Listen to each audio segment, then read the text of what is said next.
next step is now to put the mixed soil with the rice hull to the, what do you call this one? To the can. Okay? And then we have the plants here. To put it first, like this. Bisaya ano ka na? Like that. Okay. By the way, these plants are imported from the Republic of Bohol. And do not forget, these are very, very expensive plants. Because this is an imported one from the Republic of Bohol.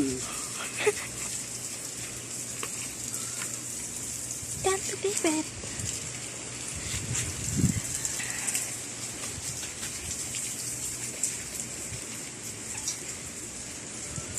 Go.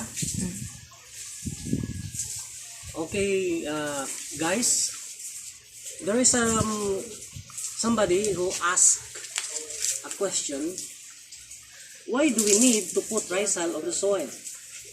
What is the logic behind it? Well, rice hull, if you mix it with soil, it will make the soil loose. Meaning to say, it will not stick together and it is easier for you to loosen the soil. And that is the reason.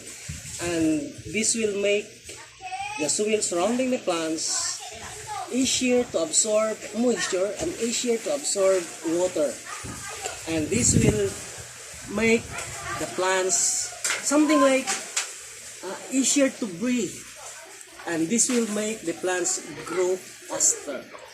Okay? So if you have some materials like this, you can do that.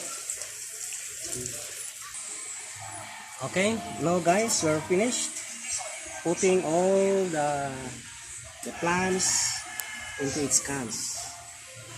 We have 26 new varieties, and we're hoping that all will be fine. That this will grow and prosper, and we can propagate this one in the near future. And this will make this place a beautiful place. Okay, so I invite everyone for my YouTube channel, Alan M. Henson, and don't forget to subscribe. Press the notification bell so that you will be updated for our next videos. And remember, the theme for our videos are of different themes. It may not be planting for the next videos. So as of now, it's up to here, and bye bye until for our next video. Okay.